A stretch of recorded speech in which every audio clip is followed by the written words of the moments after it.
Cumprimento a todos os meus irmãos com a paz de Jesus. Seja bem-vindo ao estudo da lição da Escola Sabatina número 9, Bendito que vem em nome do Senhor. Antes de começar, vamos orar. Pai querido que estás nos céus, aqui estamos na Tua presença, te louvando, te adorando e suplicando a Tua bênção, o derramamento do Espírito Santo sobre mim e os meus irmãos, ao abrirmos a Tua palavra, que o Senhor fale ao nosso coração. Em nome de Jesus pedimos. Amém, Senhor. Bendito que vem em nome do Senhor. O verso áureo, a pedra que os construtores rejeitaram, essa veio a ser a pedra angular. Isto procede do Senhor e é maravilhoso aos nossos olhos. Salmos 118, 22 e 23. Os salmos testificam da pessoa e do ministério de Cristo.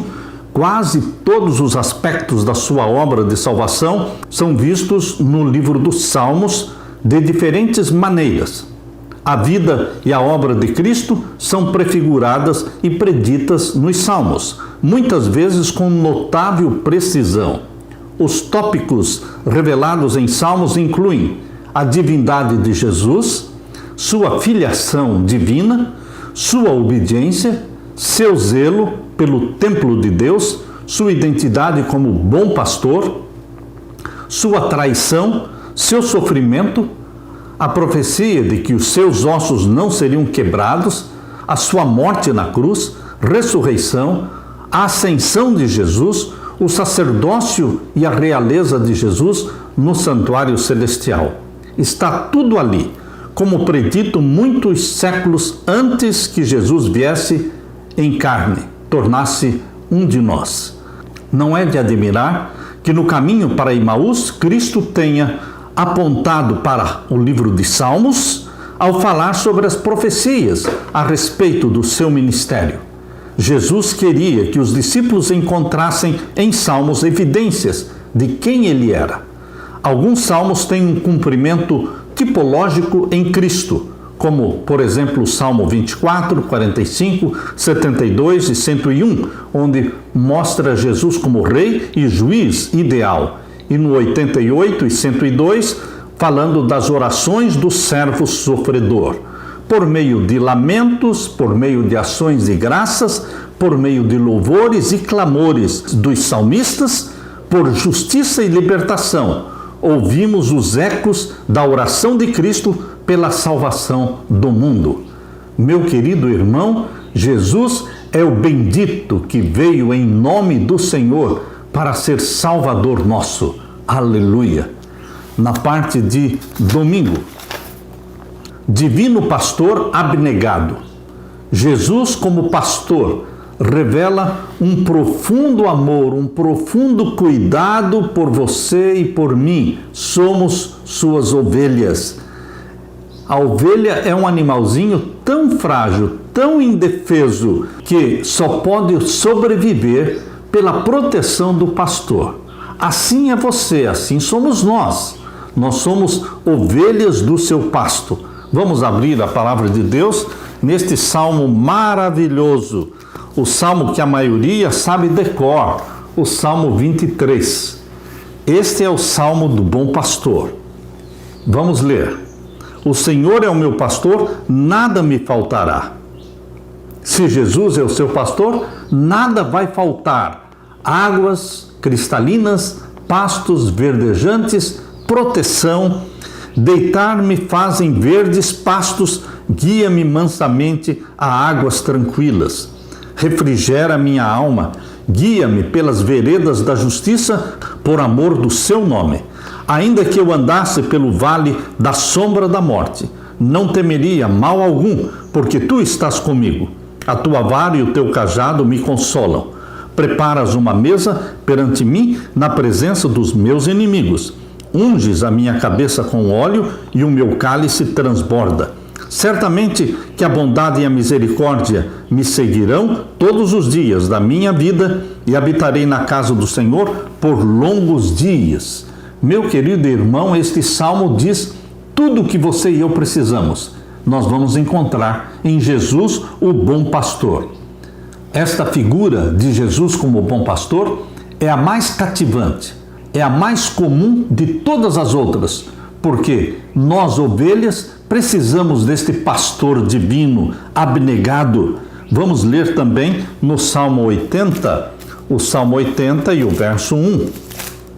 Aqui mais uma vez: ó pastor de Israel, dá ouvidos, tu que guias a José como um rebanho, que te assentas entre os querubins, resplandece. Mais uma vez, a imagem de Jesus como bom pastor. E também no Salmo 78, vamos ler o verso 52. Mas fez com que o seu povo saísse como ovelhas e os guiou pelo deserto como a um rebanho. Aquela multidão de israelitas que saiu do Egito, mais de 2 milhões de homens e mulheres e crianças, eles são chamados aqui de ovelhas, sendo guiadas pelo bom pastor, pelo deserto, sendo guiados como um rebanho. E também lemos no Salmo 79, verso 13. Assim, nós, teu povo e ovelhas do teu pasto, te louvaremos eternamente, de geração em geração cantaremos os teus louvores. E ainda no Salmo 100, o Salmo 100 e o verso 3. Sabei que o Senhor é Deus, foi Ele e não nós que nos fez povo seu e ovelhas do seu pasto. Queridos, todos estes textos estão mostrando Jesus Cristo como bom pastor. A imagem do Senhor como pastor e do povo como ovelhas do seu pasto destaca a orientação divina e o cuidado para com o povo, bem como a dependência que o povo tem de Deus. A imagem transmite a ideia de proximidade entre o Senhor e o povo, pois os pastores viviam com seus rebanhos e cuidavam de cada ovelha. A metáfora pastoral também destaca que Deus é proprietário do rebanho. Os reis eram considerados pastores do seu povo. Contudo, somente Deus merece esse título, porque a maioria dos reis humanos não viveu de acordo com o tal chamado. Somente Jesus o fez, e é por isso que ele é chamado de o bom pastor. O que Jesus diz sobre si mesmo como bom pastor? Jesus chamou a si próprio de o bom pastor. Abra sua Bíblia no Evangelho de João. O Evangelho de João, vamos ver o capítulo 10. O capítulo 10 e os versos 11 até o verso 15. Eu sou o bom pastor dá a sua vida pelas ovelhas. Jesus se apropriou deste título, o bom pastor. Tudo isto que o livro de Salmos fala sobre Jesus Cristo como pastor divino e abnegado, Jesus se apropriou. E ele declara aqui em João 10 e o verso 11, eu sou o bom pastor dá a sua vida pelas ovelhas. Mas o mercenário e o que não é pastor, de quem não são as ovelhas, vê vir o lobo e deixa as ovelhas e foge, e o lobo as arrebata e dispersa. Ora, o mercenário foge porque é mercenário e não tem cuidado das ovelhas. Eu sou o bom pastor, novamente Jesus se afirmando, eu conheço as minhas ovelhas e das minhas ovelhas sou conhecido.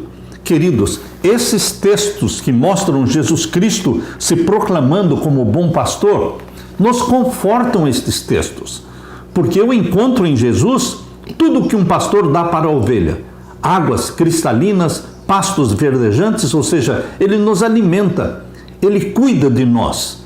O pastor lutava contra o lobo, arriscando a sua própria vida para proteger a ovelha. Jesus Cristo deu a sua própria vida para salvar você.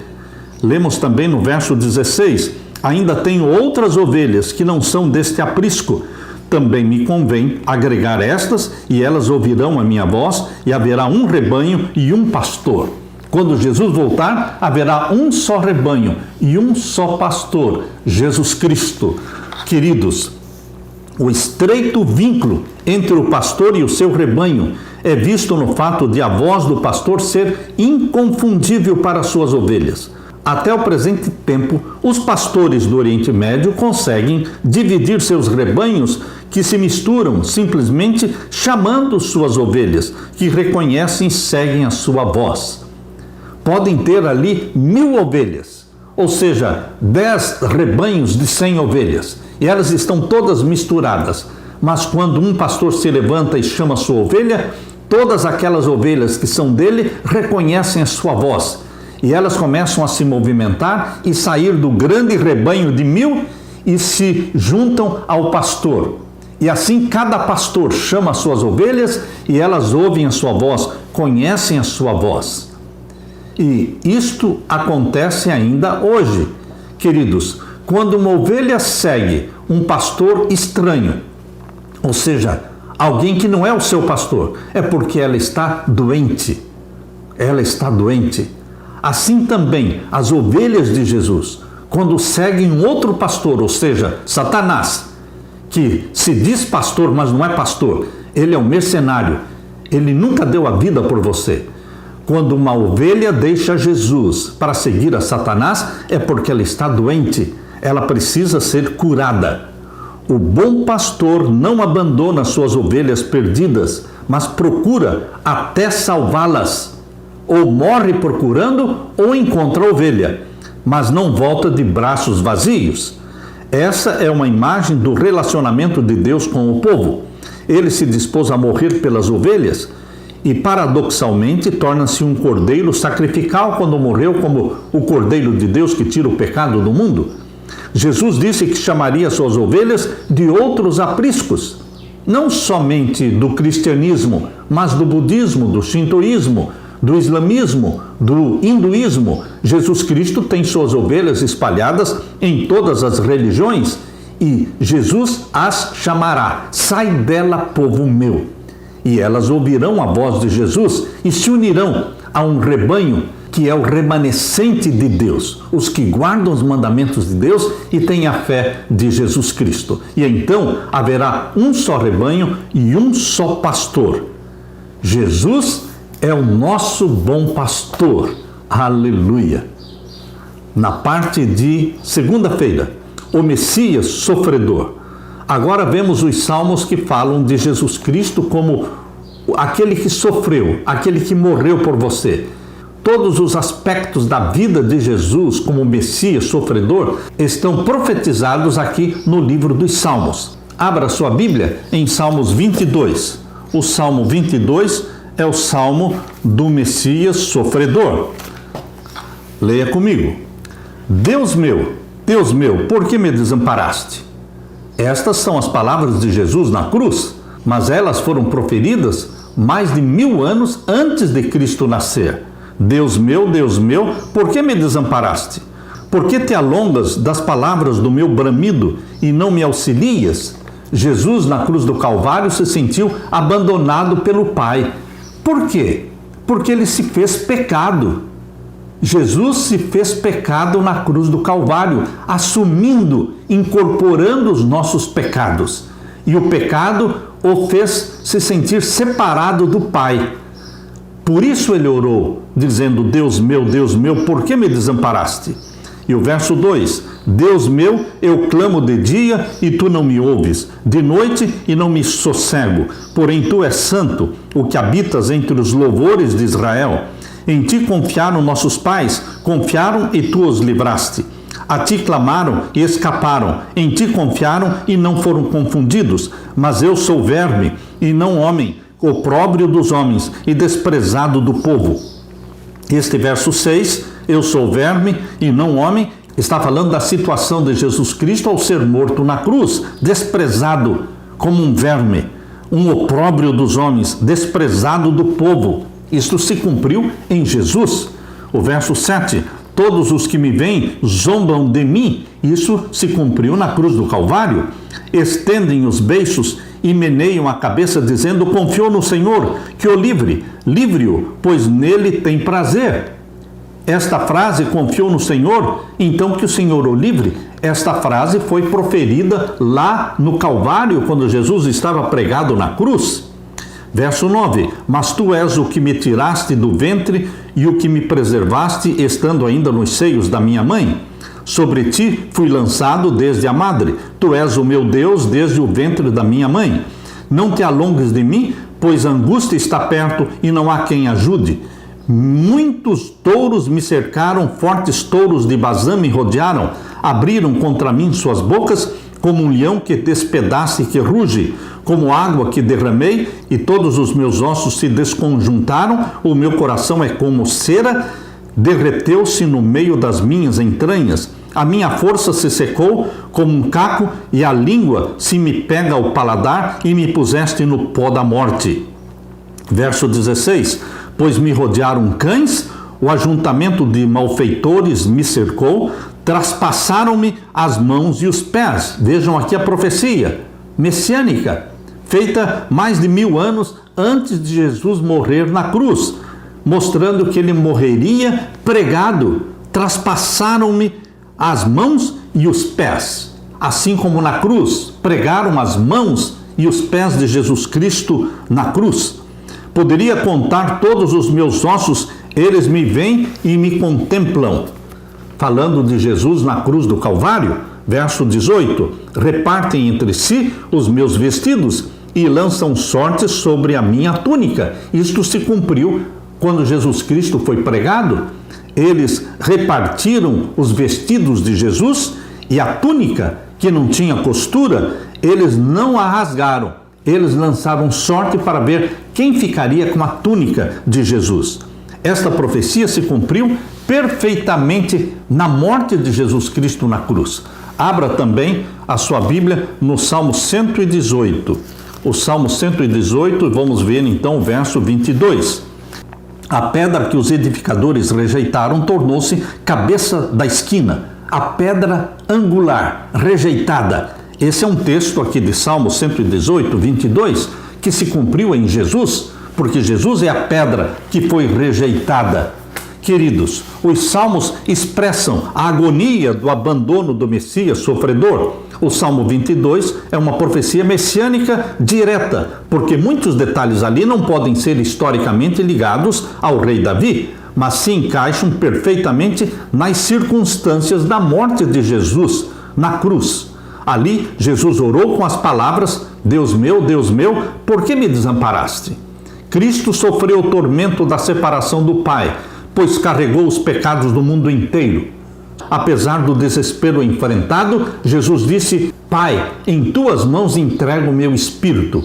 Jesus Cristo se sentiu separado do Pai, mas ele não perdeu a esperança. Por isso, as últimas palavras dele foram: Pai, em tuas mãos entrego o meu espírito.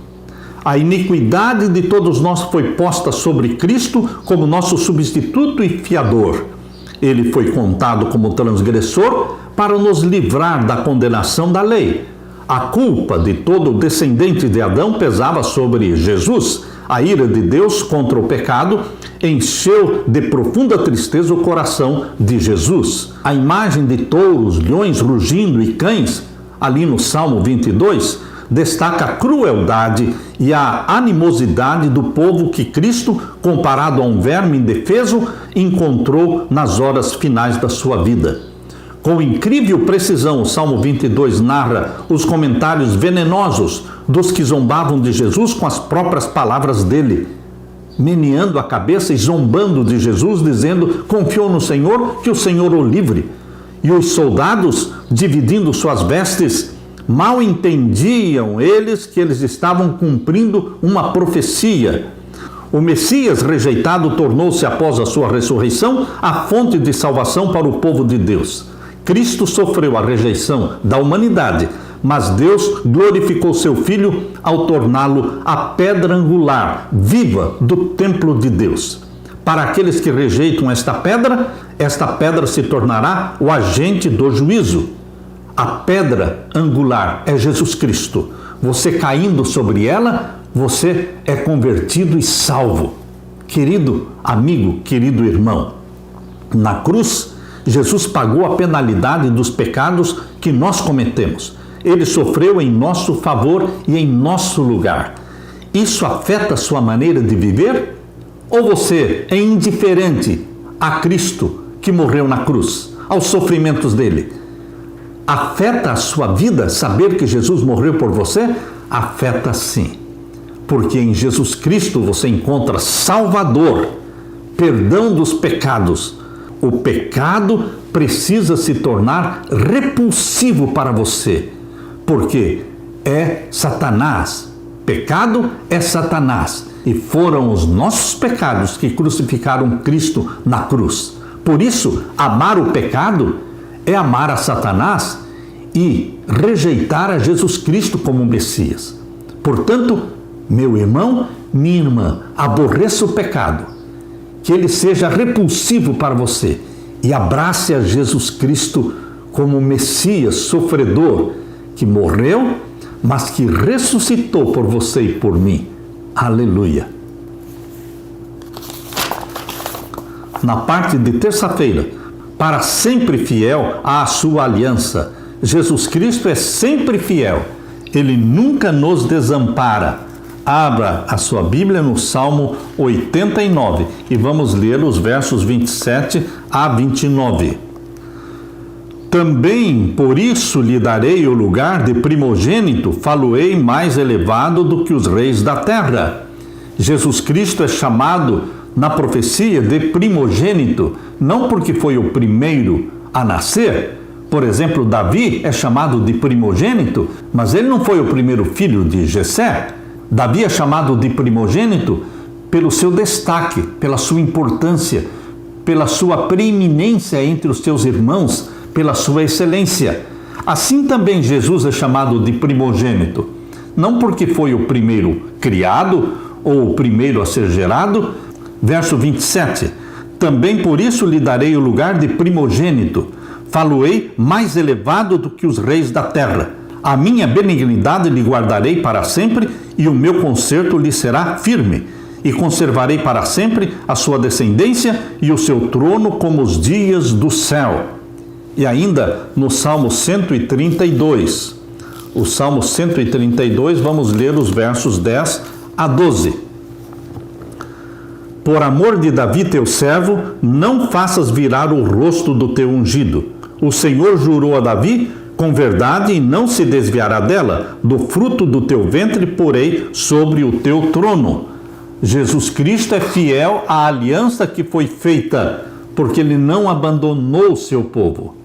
Assim como Davi é chamado de primogênito, embora sendo o caçula, o mais novo, Jesus Cristo é chamado também de primogênito pela sua excelência, pelo seu caráter. Jesus Cristo foi o único gerado pelo Espírito Santo no ventre materno e que já nasceu santo. Por isso, ele é o primogênito, porque foi o primeiro e o único a ser gerado pelo Espírito Santo já no ventre materno. O título primogênito não expressa o status biológico de Davi, visto que ele foi o 8º filho dos seus pais. Isso também ocorre com Jesus. Esse título significa a sua honra, a honra de Jesus e a autoridade especial de Jesus. Deus fez de Jesus o Rei Supremo sobre o mundo inteiro, quando o ressuscitou dentre os mortos. Quem é Jesus e o que ele fez por nós? Jesus é Deus e é o Criador dos céus e da terra, e é também o Salvador nosso. E que promessa temos em Jesus Cristo? Que ele ressuscitou como as primícias dos mortos. E os que são de Cristo ressuscitarão também na sua vinda. Na sua segunda vinda, todos os que amam a Jesus Cristo serão ressuscitados. E os vivos seremos transformados no abrir e fechar de olhos. E seremos feitos imortais, glorificados, recebendo a vida eterna para viver na presença de Deus. Aleluia! Na parte de quarta-feira, Rei eterno, de poder inigualável, Jesus Cristo se tornou o Rei dos Reis e eterno, de poder inigualável. Abra sua Bíblia no Salmo 2. Vamos ler juntos o Salmo 2. Por que se amotinam as gentes e os povos imaginam coisas vãs? Os reis da terra se levantam e os príncipes juntos se mancomunam contra o Senhor e contra o seu ungido, dizendo: rompamos as suas ataduras e sacudamos de nós as suas cordas. Aquele que habita nos céus se rirá, o Senhor zombará deles. Então lhes falará na sua ira e no seu furor os confundirá. Eu, porém, ungi o meu rei sobre o meu santo monte de Sião. É um salmo que está falando de Jesus Cristo como rei, ungido por Deus o Pai. Eu, porém, ungi o meu rei sobre o meu santo monte de Sião. Recitarei o decreto. O Senhor me disse, tu és meu filho, eu hoje te gerei. Essa é uma profecia. Salmos 2:7. Tu és meu filho, hoje te gerei. Se cumpriu esta profecia quando o Espírito Santo gerou Jesus Cristo no ventre de Maria. Jesus Cristo não foi gerado duas vezes. Jesus Cristo não foi gerado na eternidade como filho de Deus e depois foi gerado de novo como filho do homem ao nascer de Maria. Não, Jesus não foi gerado duas vezes. Jesus foi gerado uma só vez. Esta profecia de Salmos 2, verso 7 se cumpriu quando Jesus foi gerado no ventre de Maria, quando Jesus nasceu santo. Tu és o meu filho, eu hoje te gerei. Pede-me, e eu te darei as nações por herança e os fins da terra por tua possessão. Jesus se torna então o Rei dos Reis. Tu os esmigalharás com uma vara de ferro, tu os despedaçarás como um vaso de oleiro. Verso 12. Beijai o Filho, a Jesus Cristo. Abrace a Jesus como Salvador. Beije o Filho, para que se não ire e pereçam no caminho, quando em breve se inflamar a sua ira. Bem-aventurados todos aqueles que nele confiam. Meu querido irmão, aqui está o salmo que mostra Jesus Cristo, o Filho de Deus, e que se torna o Rei dos Reis, ainda no Salmo 110. O Salmo 110 e os versos 1 a 3.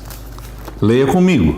Disse o Senhor ao meu Senhor, assenta-te à minha mão direita, até que ponha os teus inimigos por escabelo dos teus pés. Embora sendo um salmo de Davi, não se cumpriu em Davi, se cumpriu em Jesus Cristo. Queridos, muitas profecias messiânicas estão presentes aqui no livro dos Salmos. E o verso 2 diz, o Senhor enviará o cetro da tua fortaleza desde Sião, dizendo, domina no meio dos teus inimigos. E agora lemos também no Salmo 89. Salmo 89, o verso 4. A tua descendência estabelecerei para sempre e edificarei o teu trono de geração em geração. A descendência de Davi seria colocada no trono. Quem é o descendente de Davi? Jesus Cristo. Uma ilustração da vitória final de Jesus encontra-se na cena pré-advento em Daniel capítulo 7. Em Daniel capítulo 7 mostra que, depois do juízo feito em favor dos santos do Altíssimo, Daniel 7:22, seu reino eterno é estabelecido, Daniel 7:27, e por causa da cruz, a promessa do reino está assegurada. Jesus Cristo morreu na cruz, vitorioso, ressuscitou e subiu ao céu. E ele se tornou mediador e salvador nosso lá no santuário celestial. É ele quem intercede. Por cerca de 1800 anos, Jesus Cristo trabalhou como mediador e intercessor nosso no santuário celestial. Mas em 1844, de acordo com a profecia de Daniel 8:14, no final dos 2300 anos, Jesus iniciou a obra de juízo celestial, no Santíssimo do Santuário Celestial. E, queridos, o juízo celestial, ao ser concluído, a porta da graça vai se fechar e Jesus Cristo retornará à terra para buscar o seu rebanho, para levar o rebanho salvo e comprado pelo sangue de Jesus Cristo, para levar este rebanho, suas ovelhas, para o curral, para o aprisco do Pai eterno. Esta bênção é prometida a todos os que confiam em Jesus como Rei dos Reis, e o povo se alegra com o reinado soberano e justo do Messias, que também é o nosso Rei. É bom saber o que a profecia revela, que no fim o bem triunfará sobre o mal. Aleluia! Satanás é um poder vencido, derrotado. A cabeça da serpente já foi esmagada. Quando Cristo venceu na cruz, a cabeça foi esmagada. o poder e a vitória já pertencem a Jesus Cristo, que voltará para nos buscar. Aleluia! Na parte de quinta-feira, sacerdote eterno segundo a ordem de Melquisedeque. Melquisedeque não é Cristo, Melquisedeque não é um anjo, Melquisedeque não é o Espírito Santo, Melquisedeque é um homem que viveu na terra. Ele era um rei literal de uma cidade literal chamada Salém, que é a atual Jerusalém. Queridos, Melquisedeque era um rei conhecido de uma cidade conhecida, que viveu no tempo de Abraão, contemporâneo de Abraão. Ele foi escolhido para ser sacerdote do Deus Altíssimo, mas ele não era da linhagem de Levi. Por quê? Levi nem tinha nascido ainda no tempo de Melquisedeque. No tempo de Abraão e de Melquisedeque não existia ainda a tribo de Levi. Mas Deus escolheu Melquisedeque para ser sacerdote do Deus Altíssimo. E Abraão reconheceu Melquisedeque como sacerdote do Deus Altíssimo quando entregou a ele os dízimos de tudo que tinha conseguido na batalha. Na batalha para libertar o seu sobrinho Ló, ele trouxe os despojos e ele entregou o dízimo de tudo a Melquisedeque. Queridos, portanto, quando você lê em Salmos 110, abra sua Bíblia, Salmos 110, vamos ler os versos 4 a 7. Quando você lê sobre Melquisedeque, você está lendo sobre um rei que foi escolhido por Deus para ser símbolo de Jesus Cristo como rei e sacerdote. Jesus Cristo foi rei, Messias e sacerdote, e também juiz. Jesus Cristo reúne em torno de si vários títulos. E aqui nós lemos no Salmo 110. Vamos ler então a partir do verso 4. Jurou o Senhor e não se arrependerá. Tu és um sacerdote eterno, segundo a ordem de Melquisedeque. Qual era a ordem de Melquisedeque? Faça a distinção entre a ordem de Melquisedeque e a ordem de Arão. Arão pertencia à tribo de Levi. E todos os levitas eram da tribo sacerdotal. Mas nem todos os levitas eram sacerdotes trabalhando no lugar santo e no Santíssimo. Ali somente a família de Arão foi escolhida para ser sacerdote e sumo sacerdote. Mas todos os levitas trabalhavam no santuário. Então, os descendentes de Arão eram sacerdotes porque eles eram da genealogia levítica. Eles eram biologicamente da tribo de Levi. Mas Melquisedeque não foi escolhido como sacerdote por genealogia, por pertencer à tribo de Levi, porque ele não tinha genealogia sacerdotal. Melquisedeque não tinha, e também não era da linhagem de Levi. Mas ele foi escolhido por Deus, diretamente por Deus, que apontou Melquisedeque, rei de Salém, para ser sacerdote do Deus Altíssimo. Ele foi escolhido diretamente por Deus. Assim, Melquisedeque se tornou um símbolo de Jesus Cristo. Por quê? Porque Jesus Cristo também não era da família de Arão, Jesus Cristo também não era da linhagem de Levi, ele não era da tribo de Levi. E como é que Jesus Cristo se tornou sacerdote do Deus Altíssimo no santuário celestial? Por indicação feita diretamente pelo Pai. O Pai constituiu a Jesus Cristo sacerdote no santuário celestial.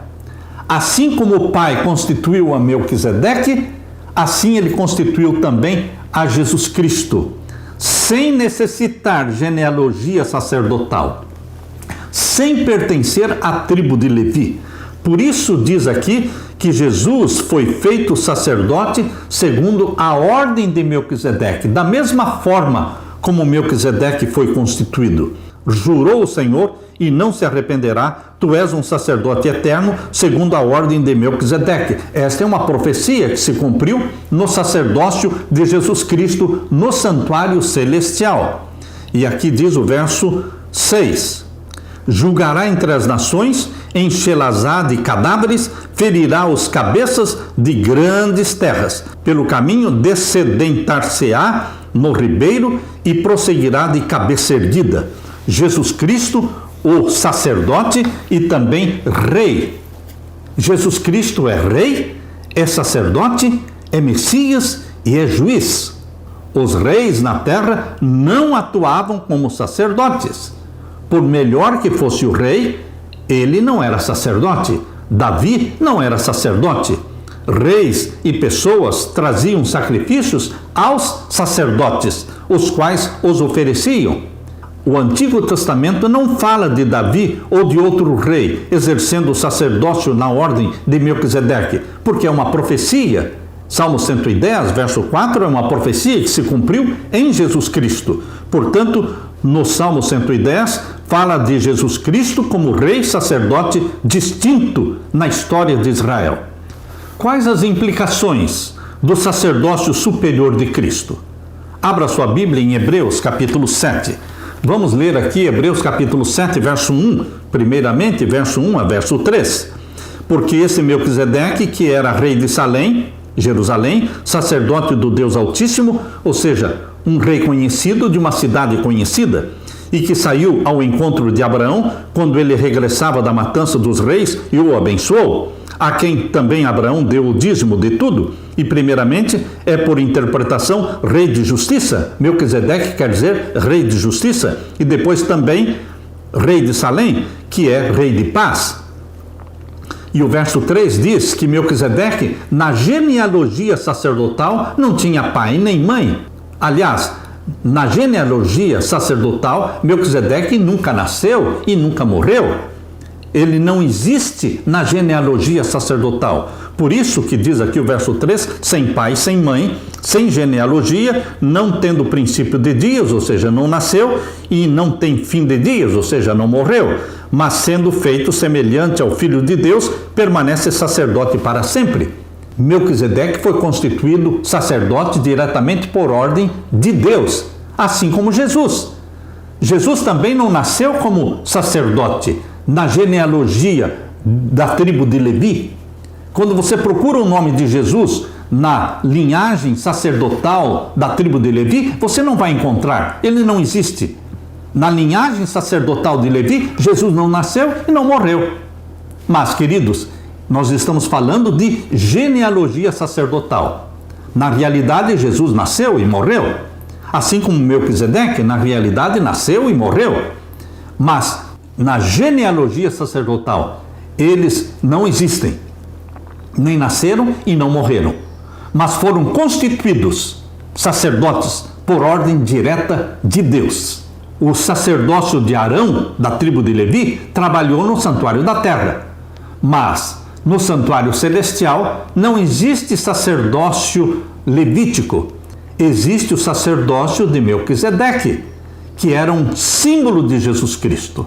Como nós dissemos, Melquisedeque não era Jesus, mas era um símbolo de Jesus. Por isso, Jesus é o sacerdote segundo a ordem de Melquisedeque. Verso 28, porque a lei constitui sumos sacerdotes, homens fracos, mas a palavra do juramento, ou seja, a palavra do Pai, que nomeou Jesus como sacerdote, a palavra do juramento, que veio depois da lei, constitui o Filho perfeito para sempre. O Filho perfeito para sempre, Jesus Cristo, foi constituído o sacerdote eterno. Jesus, ele é rei, ele é sacerdote, ele é Messias e ele é o juiz do santuário celestial. É superior aos sacerdotes e reis humanos. Ele defende uma aliança superior. Jesus serve no santuário celestial. Seu sacerdócio não é afetado pelo pecado ou pela morte. Assim ele pode interceder e salvar o seu povo para sempre. O santuário celestial está na Nova Jerusalém, onde está o trono de Deus, onde Jesus Cristo é rei, é Messias, é sacerdote e é o juiz que processa o juízo celestial. Jesus Cristo é tudo em todos. Jesus é Deus conosco e Jesus Cristo, ele por meio da sua humanidade esteve em contato com os seres humanos e por meio da sua divindade ele se firma no trono de Deus. Como filho do homem, deu-nos exemplo de obediência. como Filho de Deus, dá-nos poder para obedecer. Foi Cristo que da sarça ardente lá no Monte Horebe falou com Moisés, dizendo: eu sou o que sou. Assim dirás aos filhos de Israel: eu sou, me enviou a vós outros. Foi Jesus Cristo quem falou, quem se revelou a Moisés na sarça ardente. Meu querido irmão, foi essa a garantia da libertação de Israel. Assim, quando ele veio em semelhança de homens, declarou ser o eu sou, a criança de Belém, o manso e humilde Salvador, é o Deus manifestado em carne. A nós, Jesus diz: eu sou o bom pastor, João 10:11. Eu sou o pão vivo, João 6,51. Eu sou o caminho, a verdade e a vida, João 14,6. É-me dado todo o poder no céu e na terra, Mateus 28,18. Eu sou é a certeza da promessa. Eu sou é o Deus encarnado que diz para você: eu sou, não tenham medo. Queridos, Jesus Cristo é o grande eu sou, juntamente com o Pai, que também é o grande eu sou. Eu sou é o significado do YHWH. Você e eu não sabemos a pronúncia do YHWH, mas nós sabemos o significado do tetragrama, do nome de Deus. Quer dizer, eu sou o eterno. Jesus Cristo é o eterno? Sim. O Pai é o eterno? Sim. Não existe Deus que não seja eterno. Se Jesus é Deus, e nós cremos que Ele é Deus, Ele é eterno, juntamente com o Pai. Aleluia! Bendito seja Deus. Deixa-me orar com você. Pai querido que estás nos céus, obrigado pelas revelações da Tua palavra. Obrigado por Jesus Cristo, Deus eterno. Obrigado, Pai querido, porque YHWH, o eu sou, se aplica ao Pai, ao Filho, ao Espírito Santo. Deus eterno, família divina eterna. Obrigado, Pai amado, pelo Salvador Jesus Cristo, que se tornou um de nós, se tornou Deus homem e continuará sendo Deus homem para todos sempre. Derrama sobre mim e os meus irmãos o Espírito Santo, para que Ele viva em nós. Em nome de Jesus que pedimos e agradecemos. Amém. Deixo com você, meu irmão, minha irmã, a paz de Jesus. Amém.